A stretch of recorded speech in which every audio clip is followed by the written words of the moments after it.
Today we're taking a look at 5 things that probably aren't worth spending money on for your home studio. Buying new gear for your studio is fun, but nothing sucks worse than spending your hard-earned money on something only to have it not do what you were hoping it would, or not live up to the hype around it. I've wasted a lot of money over the years on crap that I didn't need for my studio. In this video, we'll go over a few of them so that maybe you can avoid wasting your money too. So starting off our list, and this will probably make some people mad, but analog gear. Especially cheap analog gear. You probably don't need it. That's not to say there's no reason to own analog outboard gear. Some people like using analog EQs and compressors for workflow reasons. Others have an easier time when twisting actual physical knobs. Those are both completely valid, but that's not really who I'm addressing here. I'm more talking about the person who thinks their vocals or guitars or drums or their entire mix sounds like crap, and that the issue is that they're using plugins. If only they had some of that real analog warmth, then their tracks would sound great. Then they go buy the cheapest piece of junk compressor they can find on Craigslist. That's almost certainly not going to solve your problem. Now, if you want to buy that cheap piece of junk compressor to get some weird, unique, lo-fi kind of sounds, that's something I can get behind. But if you think that just running your tracks through any random collection of resistors and capacitors will fix bad sounding tracks, it won't. Again, if you enjoy analog gear and have the cash for it, go for it if it makes you happy. But if you're trying to put together your home studio without breaking the bank, you absolutely don't need it. And your money will likely go a lot farther in improving your sounds if spent elsewhere. Now we're going in the exact opposite direction for number 2 on our list. Every new plugin that comes out. I know the marketing emails tell us that the new plugin that just came out today will completely transform our lame, boring, flat mixes and add depth and dimension and warmth and all that good stuff. And don't get me wrong, I absolutely think that having the right tools is important and can help you work better and faster. But having too many options can really hurt your mixes. When you have a small group of core plugins that you know inside and out, it reduces the friction when mixing, allowing you to stay in the creative flow and getting you to the sounds you want faster. So instead of buying that new 1176 plugin that promises to be way better than the other 37 1176 plugins you own, just rock with what you've got and put that money to use somewhere else. So now you might be thinking, okay, I'll skip the analog gear and all the plugins. Maybe I should put that money towards acoustic treatment.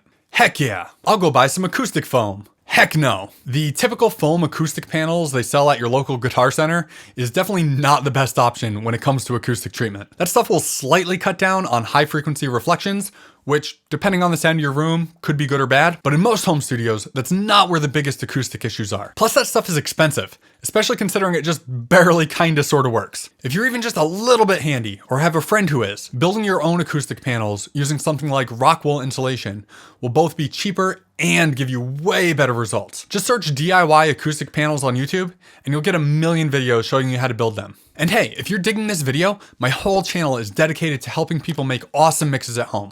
So be sure to subscribe so I can help you too. But anyway, moving on to the 4th thing you shouldn't waste your money on. Really cheap cables. I remember when I was first getting into recording, and even earlier playing bass in bands, when I needed a cable, I'd walk into Guitar Center and buy the absolute cheapest one they had. You know the one. It's got the blue heat shrink on the end, and it stops working about 5 minutes after you walk out of the store. Yeah, that one. But yeah, in the middle of a session, or worse, a gig, something would stop working, I'd have to hunt around to find the problem, and shocker, it would always be the cheap cable. And besides having to deal with that, with how often you have to replace them, it doesn't take long before they cost more than a good cable that would last you years and years. Megami are pretty much the gold standard when it comes to cables, but you can also get great ones from Planet Waves, Monster, or on the more affordable side while still being pretty solid quality.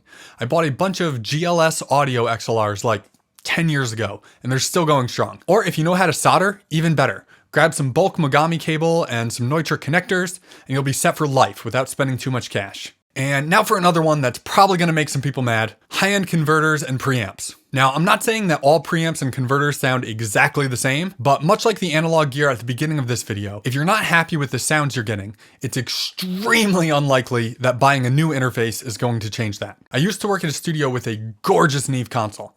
We were in the middle of a big session and the board died. Not good. There was no way to get it back up and running for the session. We had to improvise using whatever else we could, which led to us using the quite affordable Audient ASP 800 for a good chunk of our preamps and converters. And guess what? It sounded great. No one complained about the songs with the Audient sounding worse than the ones with the Neve preamps and Lynx converters, because we still had great sounding instruments with nice mics and good mic placements. That's easily 95% of your sound right there. Maybe more. Different mic pre's will add a bit of different color, but it's still fundamentally the same sound. And the converters in even affordable interfaces are really, really good. When you buy a really high-end unit, you're just paying for the slightest in sonic upgrades. And again, I'm not saying that nobody should ever buy nice preamps or converters. I'm just saying that you should know it's not going to be a massive change, and that if you don't already have amazing sounding instruments, a well-treated room, good mics, and the knowledge on mic placement, processing, and getting the most out of the performer, your money would be much better spent on one of those things first. If you've got all of those completely dialed in and have money to spare, awesome. Now you can think about preamps and converters. By the way, some of those songs with the Audient have millions of streams on Spotify right now. So yeah, don't blame your interface. And I've got one more little bonus thing for this list. I wasn't going to include it since everything else on this list is focused around gear, but I thought it was worth tossing in. The sixth thing that's probably not worth spending your money on is audio school. I went to audio school like 13 years ago? That can't be right. Yeah, wow, I'm getting old. And I'm glad I did, but I'm not sure I would recommend it to most people nowadays. I mean, at the time, there were basically no resources to learn how to do any of this on your own.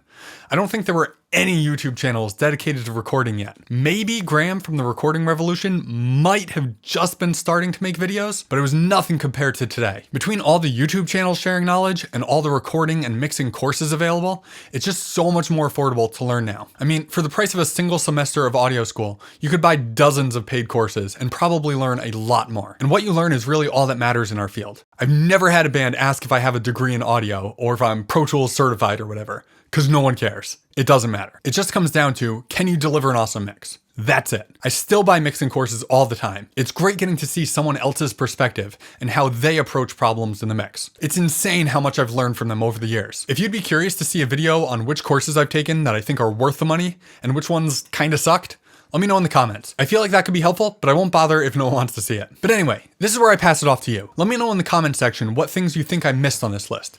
What things you think aren't worth the money. And if you're watching this when it first comes out, be sure to keep an eye out for my next video where I'm covering 5 things that absolutely are worth spending money on for your home studio. But in the meantime, thanks so much for watching, and I'll see you next time.